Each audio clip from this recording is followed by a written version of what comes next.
Fala galera, tudo bom com vocês? Sejam bem-vindos ao Espaço Gamer BR, quem vos fala é o Fábio.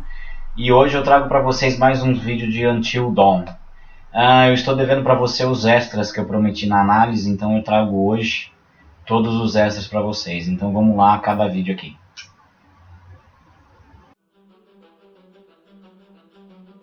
I am Hayden Panettiere, and we are here at the studio recording Until Dawn. My name is Rami Malek, and I play Josh. My name is Megan Martin. My name is Brett Dalton. My name is Antonella Lentini, and I played Hannah and Beth. My name is Jordan Fisher, and I play the character Matthew, Matt for short. I'm Nicole Bloom, and I play Emily in the game. My name is Noah Fleiss. I am Galadriel Steinman, and I play Ashley. So Until Dawn is the story of 8 teenagers who revisit this cabin in the woods about a year later after a really traumatic experience where I've lost 2 of my sisters, so coming to kind of get some closure in that respect. One of the things that Larry does really well is make these multi-layered characters, and I think for just the story in general, it follows the quintessential horror film plot lines, but the characters are so unique in themselves, and I think that's very cool. Oh, I hope this was the right thing to do. What? You know, getting everyone together on the anniversary. I mean, Josh seemed really pumped about us all doing something, didn't he? Yeah, no, he definitely did. I haven't seen him so excited about something in forever. Good, good. Sam and I have a few things in common, such as being huge lovers of animals, and she's a huge animal lover. She's vegan. She is a pacifist. I'm not quite sure if I'm gonna go as far as saying that I'm a pacifist, but she's spunky and cool. I know that she, I think, is made fun of a little bit by the rest of them who think that her morals and her beliefs in that area are a little ridiculous and they don't agree with them, but she doesn't care. It doesn't stop her from being herself, and that's something that I hope I have in common with her. You know, he definitely can be depressed at some times and a bit of a loner, but he takes some solace in one of his sister's friends, Sam, played by Hayden Panettiere, and invites everybody back to the same house the next year to kind of find some closure. Jessica she has a whole lot of personality. She is definitely the sort of mean girl character that, you know, at school she knows she's pretty, she knows that boys like her, and she's gonna use it to her advantage. He's got a big heart, and you can tell that that's very evident, especially how he treats his girlfriend, Emily, and, you know, he's kind of a meathead, but in the best way possible. She really knows what she wants, and she manages to get that from whomever it is, whether it be Matt or Mike. You know, she's really driven, and I can definitely relate to that. My character is Chris, and he is what society might consider the nerd of the group, and he kind of embraces it. Ashley she's a little more serious than some of the other girls. She's definitely very intelligent and thoughtful. She kind of looks at the whole big picture of things. She's not quite as geeky as Chris, but they connect in a lot of ways. Mike is like big guy on campus. He's the class president who has some charm and has a brain, and I don't know, people seem to like Mike. He gets away with a lot though. He can be kind of jerky. The fact that he really just kind of wants everyone to be happy when he wants for he's a people pleaser, and that's I can definitely attest to being, you know, that guy. I'm always the friend that wants everybody to be happy and wants everybody to be taken care of, and that's definitely Matt. But also, like, this character is just so fun. I rarely get to play the bitch, and so it was really fun to do that. The spirit of things, seriously, what's wrong with you? I'm just trying to lighten the mood, Em. Don't be like that. Like what? The way you're being. You always get like this. I just think this is just the coolest thing to be a part of, and I just think it's going to take the world by storm. I really do. I think this genre is the wave of the future, and I think that Once people see the potential behind it, of getting to interact with the drama that you're witnessing unfold in such a realistic way, that this is how entertainment's going to be from now on. Legal, acho que assim, só uns comentários até pra gente ir pro próximo. A captura de rosto é muito legal, né? Você vê o Mike, o Josh, o Chris, a Ashley, são os que mais parecem quando você vê com a vida real, né? Tem assim, o match ficou bem diferente, até porque o personagem tem um estilo diferente do ator. Mas os 4, que tem um estilo muito parecido na vida real com um dos personagens, é muito legal, muito, muito bem feito. Vamos pro próximo. Hi, this is Lee Robinson, production designer on Until Dawn. The production design for Until Dawn started with the great teen horror script that sets the characters in a Canadian winter mountain lodge, being a contemporary setting with visual clues derived from classic films of that genre, such as Hitchcock's Psycho and Stanley Kubrick's Shining. The storyboards are vital to the production design, as it allows the designer to understand the scale of the environments to be made and the detail that will be seen to create the atmosphere of a horror. This took us into concepts that took these storyboards further, visualizing the world through the color palette, the lighting, tone and the mood, and developing key locations such as the lodge, the cable car stations, the forests themselves, the wilderness. As you can see, the environments and atmospheres change quite a bit from warm and inviting to cold and threatening. The Millionaire's Mountain Lodge was a key example. It was designed to be made from nearby stone and timber, embedding it into the landscape, with a contrasting and contemporary interior needing to be opulent and extravagant. We created dark and claustrophobic corridors with ominous and large open spaces, almost cathedral-like in size, and with huge structures to silhouette and dwarf the characters within, providing a labyrinth to explore and wander. Each character was developed with a strong visual identity in mind, with contrasting colours, tones and silhouettes to identify them, each to have their own texture, pattern and shape, so that when they were lined up you could always identify them. The costume designs allowed a range of clothes that would suit them for the cold winter weather, but also have an element of style and individualism, so that the audience could look at them and relate, recognizing themselves within them. A lady would like to cuddle up with her man by a nice cozy fire bathed in atmospheric mood lighting. Right. It'll get plenty toasty once we're rubbing up against each other. Mike. Yeah. Fire and mood lighting. Yes. Working with the lighting artists, we really brought the look and feel of the world together, and this required a thorough understanding of the visual language of teen horror. A key scene was where all the characters emerge out of the rear of the lodge chasing Hannah. A contrast is evident straight away from the exterior wilderness to the warmth of the lodge. The attention to character lighting here is through the bounce and rim lighting, accented colours and composition, creating characters that come from the dark into the light and back again with an emotional effect. Guys, there's someone outside. What the hell? Hannah! What's going on? Where's my sister going? It's fine. She just can't take a joke. It was just a prank, Han. Legal. Comentário rápido só pro próximo.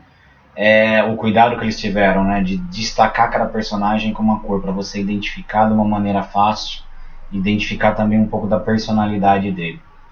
Vamos lá pro próximo. Until Dawn is a game that's full of horror, and one of the things we decided to do early on was to take a scientific approach to how scary it was. So we did experiments on people and we measured their responses to the game. We've created a test area. It's as close to a home setup as we can get it. We've recruited ordinary people to play the game and we've left them to play it on their own. You're turning the light off.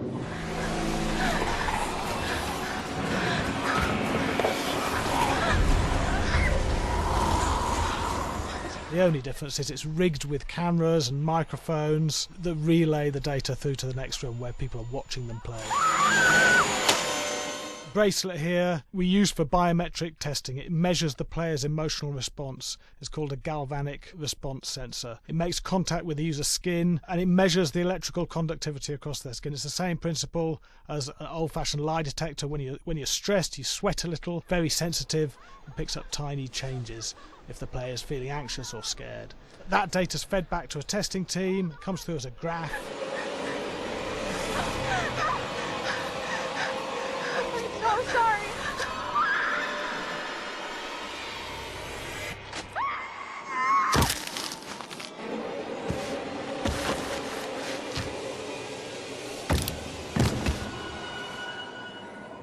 There's no point testing one or two people, you have to test a lot of people. And what's your step? When we have a scare that's consistently has a measurable emotional response, then we knew it was good. If it didn't have that, it goes back to the team for improvement. The data doesn't tell us what's wrong with the scare, it only tells us if it's working or not. Wait, okay, so you hear that too, right? Josh. Here we have a chapter relatively early in the game. Weirdly regular. Nothing regular about it. We have to create tension and anxiety in the player so they are ready to receive the scare.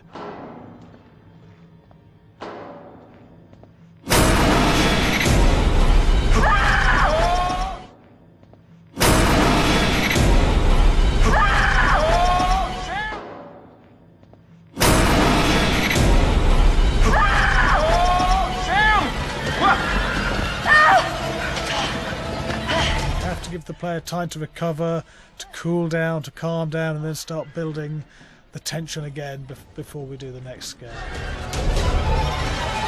Hey. What? Hey! What the hell? Boom!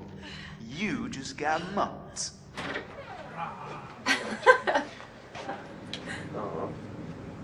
Yeah, I have such an adrenaline high from that game. There's two things we found. One is we could look at the scares, analyse if our expected scares were working effectively. Were people shrieking and covering their hands, or were they getting an emotional response from it? And being scientific about it means that we strip out people's opinions about whether things are working or not. We've got data, and we look at the data. If it's working, we're happy with it. Really scary.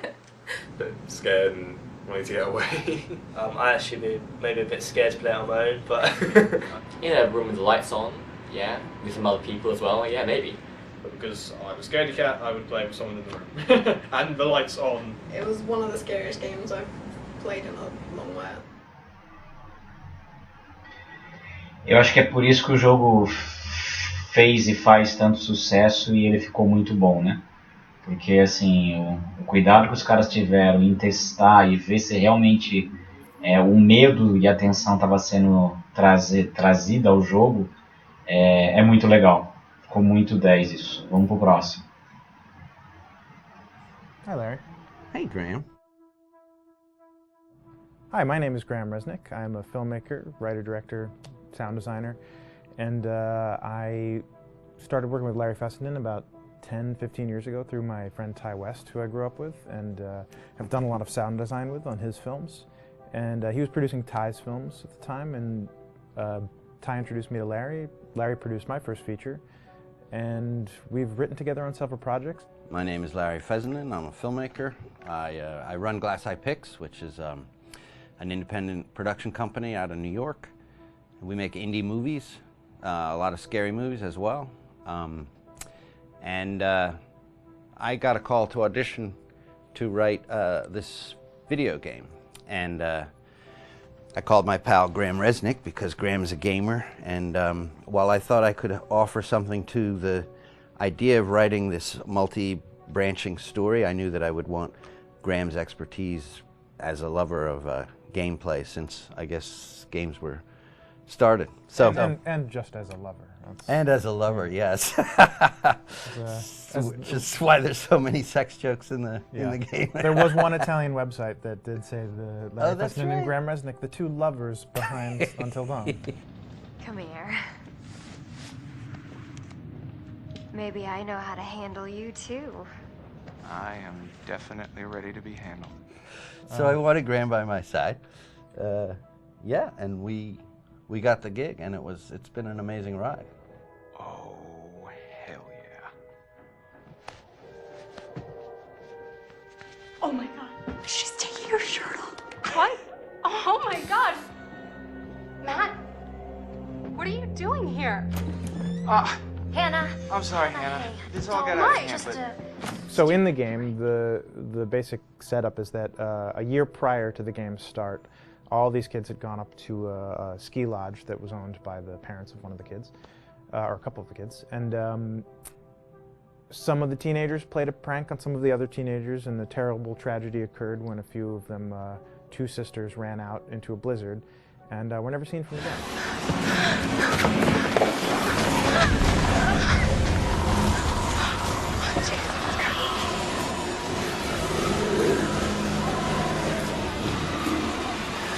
So now, a year later, this is kind of torn apart, this group of friends. They've gone through some trials and tribulations in the past year. The brother of the two girls has had a lot of psychological issues, and to kind of help him cope and help them all get over it, they all returned to the lodge a year later, back up on the mountain.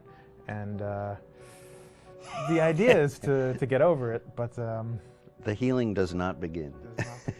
Yeah, and these kids are all trying to find themselves. They've been through a trauma, but in general, they're just teenagers trying to figure out who they are. So they're all kind of falling into the patterns, the stereotypes, the characters they see on TV and in the movies. I think we were very interested in taking genre tropes and kind of making them sort of refresh them.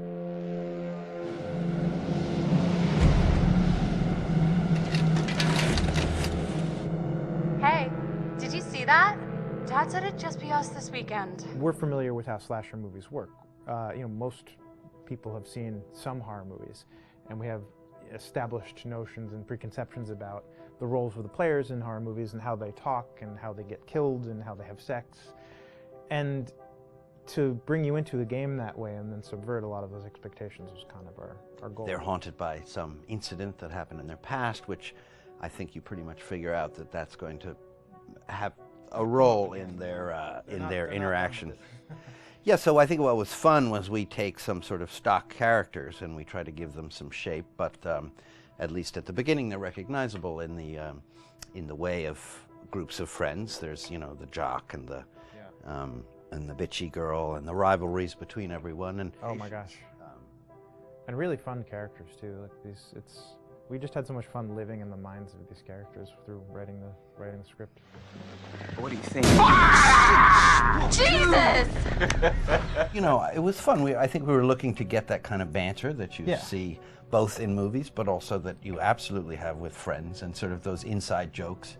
And of course, as writers and as friends ourselves, we sort of developed little tracks, and we try to give the characters that kind of vibe. Legal. Você vê que o cuidado no escrever o roteiro, né, em trazer os caras que já têm experiência, é o que também traz muito para o jogo. Falei um pouquinho na análise, né, eles se inspiram em vários filmes e eu acho que eles fizeram um grande trabalho. Vamos para a trilha sonora.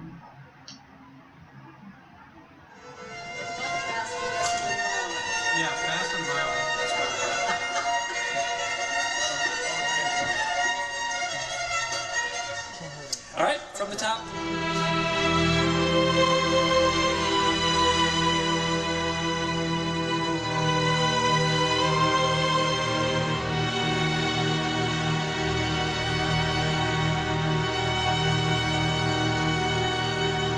My name is Jason Graves, and I'm the composer for Until Dawn.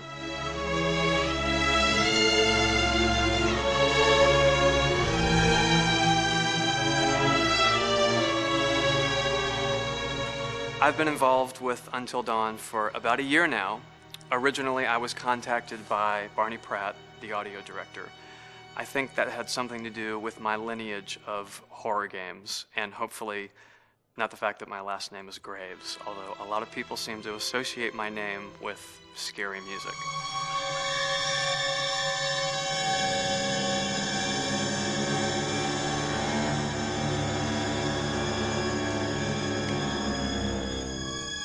One of the things that was really exciting about working with Barney and the team at Supermassive is they really wanted something unique for the music. They wanted the music to stand out and be a character on its own in the game.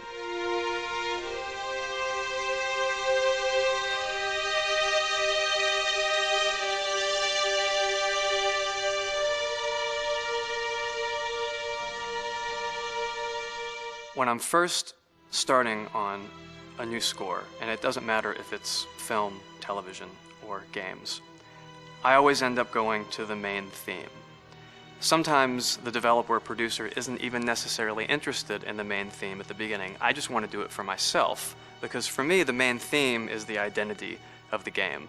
It establishes the mood, the atmosphere, and the character of the music and how it's going to be playing in the background. And that's what we did with Until Dawn. That was actually my demo pitch to Supermassive Games. I put a main theme together, recorded all the instruments at my studio, and sent it to them. And they liked it. We actually ended up recording that exact theme, all the instruments and everything, live here at Ocean Way probably 9 months ago. And that's what we've been using in all the demos for the game, and that's the final version of the theme that is the main theme that you'll hear on the menus and in some key pieces of gameplay.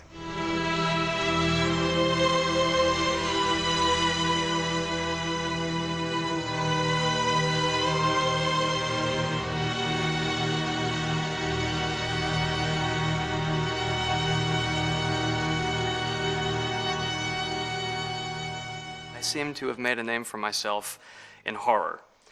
And there's something about scary music, I think it's maybe the lack of rules. The biggest rule in scary music is there are no rules, so you can do anything you want, and actually if you end up doing things that don't feel like they would work out together, they kind of clash and it ends up being even more effective for scary music.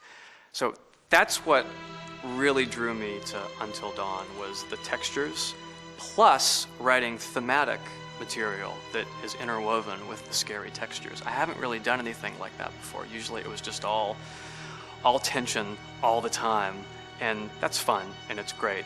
But I'm actually at heart a very melodic composer. That's the kind of music I love listening to, and that's the kind of music I love writing. That's the kind of music I got to work on in Until Dawn. Very nice. Same thing. Muito legal, eu acho que assim, a trilha sonora é um requisito à parte do jogo. É fantástico o trabalho que foi feito. Uma das melhores trilhas para jogo de terror que eu já vi. E concorre esse ano com certeza a melhor trilha sonora no final do ano. Com certeza. Não sei se ganha, você tem aí o The Witcher que vem com uma trilha também absurda, mas eles concorrem com certeza. Vamos pro próximo.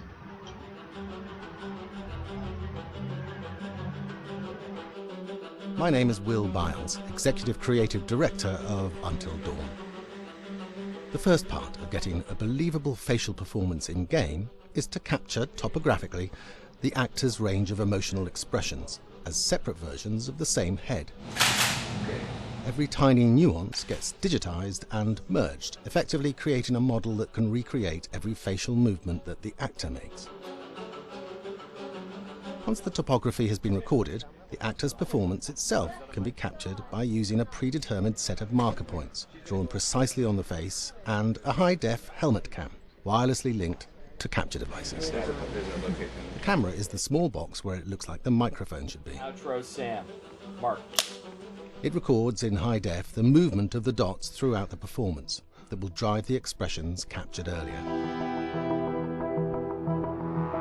Unlike other systems, this form of capture is far less lossy because there are fewer interpretations between performance captured and performance rendered finally in-game. The audio is also recorded via two separate lavalier mics attached to the helmet. It takes a while for the actors to acclimatise to carrying around the recording devices and the helmet cams, but very soon the shoot becomes similar to any other effects shoot or a green screen shoot. The actors in these scenes are only recording facial animation, but use cursory body movements for pacing.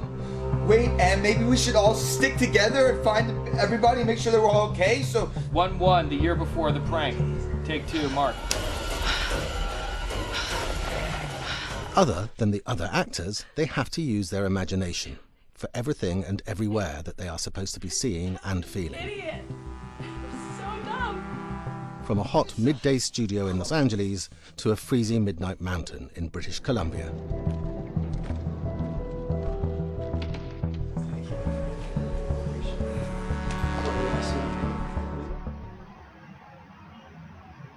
Legal, e aí eu faço algumas considerações. Que não é simplesmente quando os atores estão filmando só dublar, né? Eles praticamente interpretaram o jogo. Por isso que a hora que você vê a qualidade do jogo em inglês, ela ainda é melhor que a dublagem em português. Por essa falta de interação dos atores em português com o conteúdo do que estava sendo feito ali, eles tiveram que interpretar. Então traz um realismo maior do que quando você traz a dublagem em português. Vamos ver a segunda parte agora.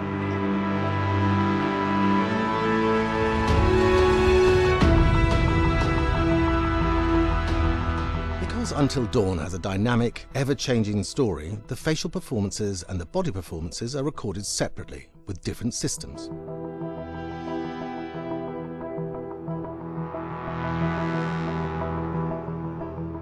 With the body capture, we use reflective bead suits and an infrared camera matrix system that drives the CG bone hierarchies in our character models.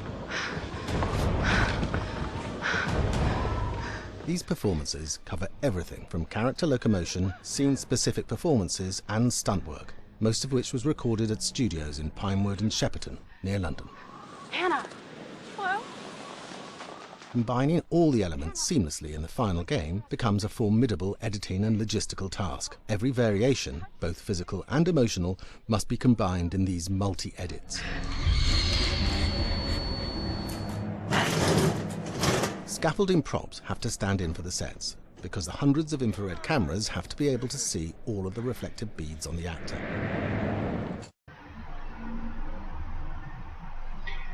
Galera, vocês achavam que era tranquilo para fazer o jogo? Não, o jogo foi bem trabalhado, com atuações. Eu acho que assim, isso explica bastante do sucesso do jogo. Os outros dois vídeos ele já traz algum tipo de spoiler para a história, e ele não entra como um making off.